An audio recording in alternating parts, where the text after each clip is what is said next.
February comes, and you feel it before anyone says a word. The stores fill with red and pink. Heart-shaped boxes appear on every shelf. Stuffed bears holding satin hearts. Cards with words someone else wrote. Roses wrapped in plastic, waiting to be bought by people who will not remember them in a week. Commercials show couples laughing, holding hands, exchanging gifts wrapped in ribbon. Restaurants advertise special menus. Jewelry stores promise that the right diamond will prove the right love. And somewhere inside you, something closes. Not loudly, not dramatically, just quietly, like a door you did not even know you were shutting.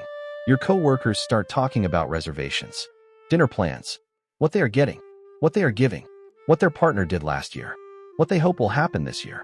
You nod along. You smile at the right moments. You say the things you are supposed to say, but you do not participate. Not really.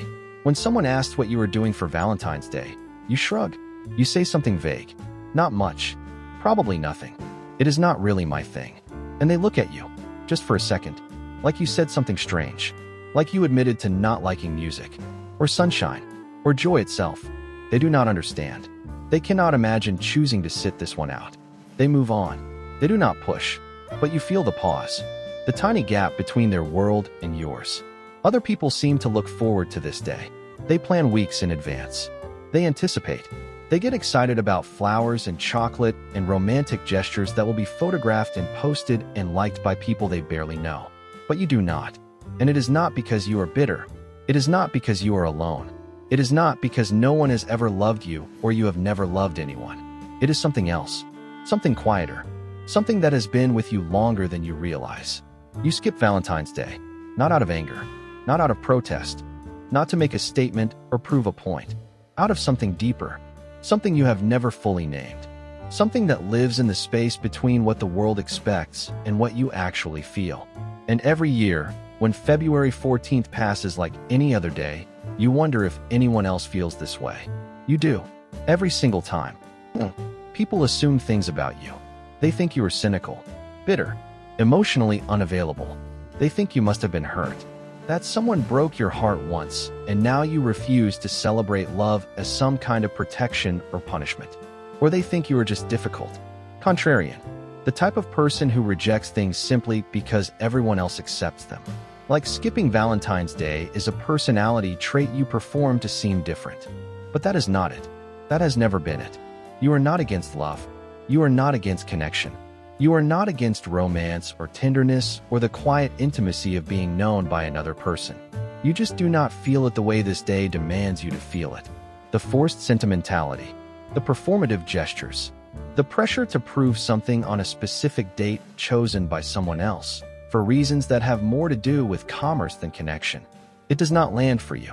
Not because your heart is closed, because your heart works differently. You feel love in the quiet moments. In the way someone makes coffee for you on a Tuesday morning without being asked. In the hand that reaches for yours during a hard conversation when words are not enough. In the presence that stays when everything else leaves. In the person who shows up not because the calendar told them to, but because they wanted to. That is love to you. Not the flowers that arrive because the date demanded it. Not the dinner reservation made because everyone else made one and it would be strange not to. Not the Instagram post proving to strangers that you are loved, that you are chosen, that you are not alone on this specific night. You do not need a day to tell you when to feel something. You feel it when it is real. And when it is not real, you feel that too. That is not cynicism. That is clarity. You are not broken because Valentine's Day does not move you. You are just someone who cannot pretend, cannot perform emotion on command, cannot manufacture feeling because a date on the calendar says you should. And that is not a flaw. That is honesty. The kind most people have been trained out of. The kind that gets labeled as cold because it does not perform warmth. But you know the truth. You know that your silence is not emptiness. It is fullness that refuses to be cheapened. There is something happening beneath the surface. Something most people do not see. Something you might not have fully understood yourself until now. When Valentine's Day approaches, your system does not respond with excitement. It does not respond with anticipation or warmth or eagerness. It responds with something else entirely. A quiet resistance. A pulling back. A subtle but unmistakable need to protect something you cannot name. This is not stubbornness. This is not being difficult. This is your nervous system recognizing a mismatch. A mismatch between what the world is asking you to feel and what you actually feel. And your body does not like mismatches. It registers them as pressure, as demand, as something that requires you to abandon your own truth in order to fit in, to belong, to be seen as normal. So it resists, not consciously, not as a decision you make, automatically, quietly, before you even realize it is happening. You do not decide to feel distant from Valentine's Day. You just do.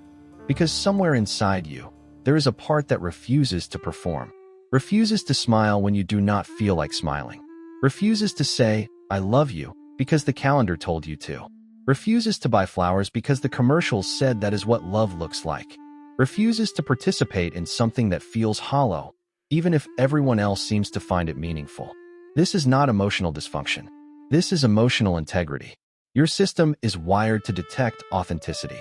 And when something feels scripted, commercialized, externally imposed, it flags it. Not as dangerous, as false. And false does not feel safe to you. Even if it is wrapped in red paper and tied with a bow. Even if everyone around you is smiling and calling it love. Think about how Valentine's Day actually works. There is a specific day, one day out of 365, a specific set of expectations, a specific way you are supposed to show love. Flowers, chocolate, dinner, jewelry, gifts wrapped in red, cards with words you did not write, reservations at restaurants you would never normally go to. The same gestures, the same script, the same performance. Millions of people doing the exact same thing on the exact same day for the exact same reason. And something in you looks at that and feels nothing. Not because you are cold, not because you are incapable of love, because your system does not respond to external cues the way others do. You do not feel love because you are told to. You do not feel romantic because the calendar gave you permission. You feel love because it is true. You feel connection because it is earned. You feel romance because it is real, not because it is February 14th. And that difference, small as it seems, changes everything about how you move through a world that runs on scheduled emotion. Other people do not understand this. They see you skip Valentine's Day and they fill in the blanks themselves. You must be lonely. You must be damaged. You must be the sad single friend who cannot handle seeing other people happy. Or worse, if you are in a relationship, they assume something is wrong. That you do not love your partner enough. That your relationship is failing.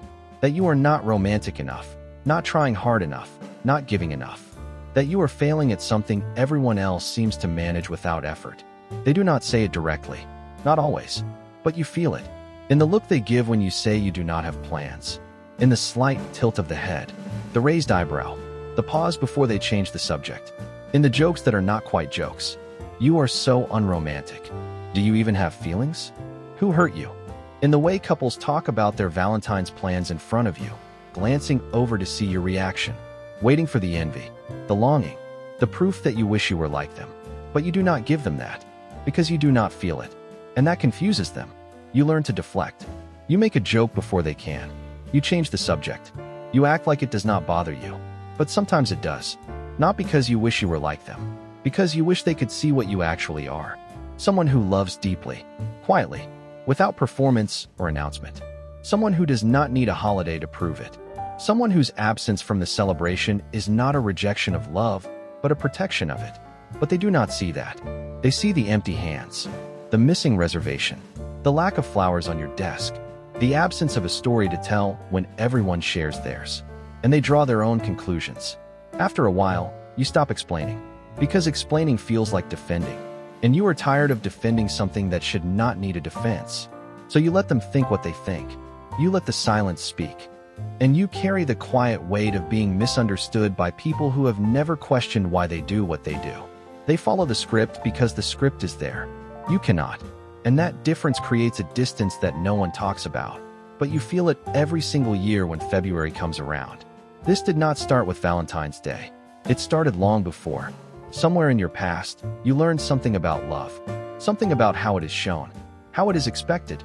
How it is performed for others to see. Maybe you grew up watching love that was loud but empty. Grand gestures followed by cold silence. Big displays of affection in public, and something much colder behind closed doors. Gifts given out of guilt instead of feeling. Apologies made with flowers instead of change. Words said because they were supposed to be said, not because they were true.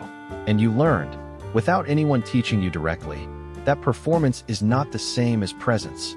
That someone can say, "I love you," and not mean it.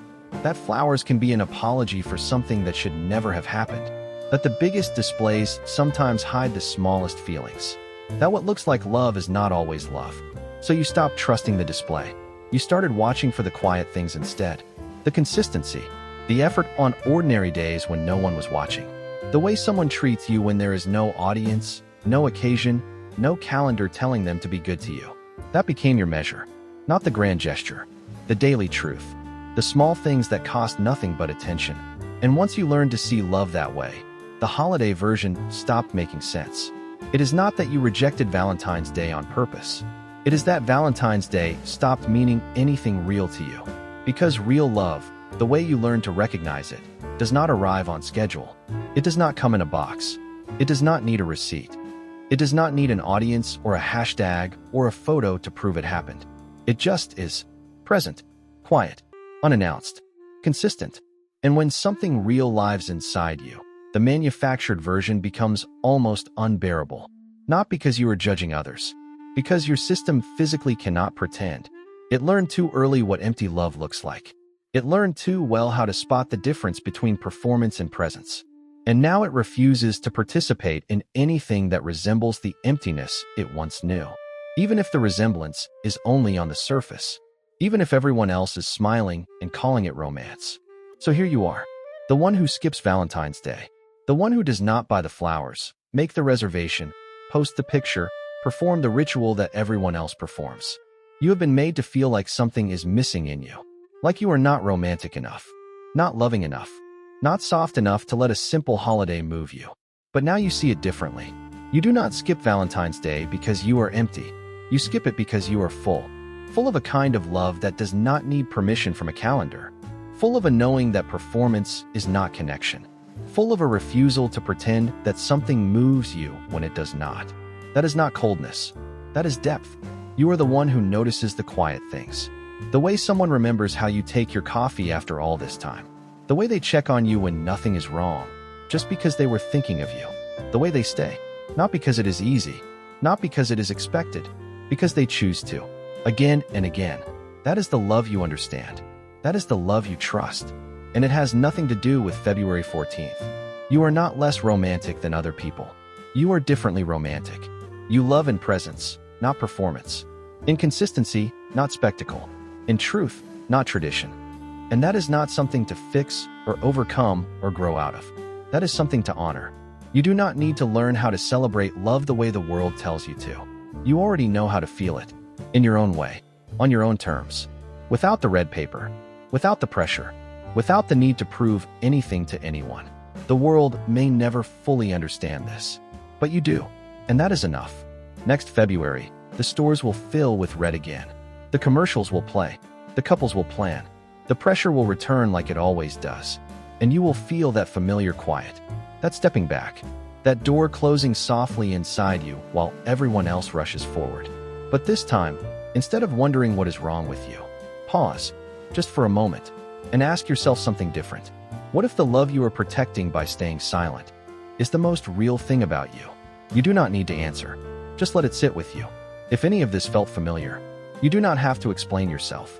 You do not have to justify your quiet Februaries to anyone. Just leave a word. I felt this. That is enough. And if you want to stay here, if this felt like a place that sees the things you do not say out loud, subscribe. Not for content, for recognition. I will be here.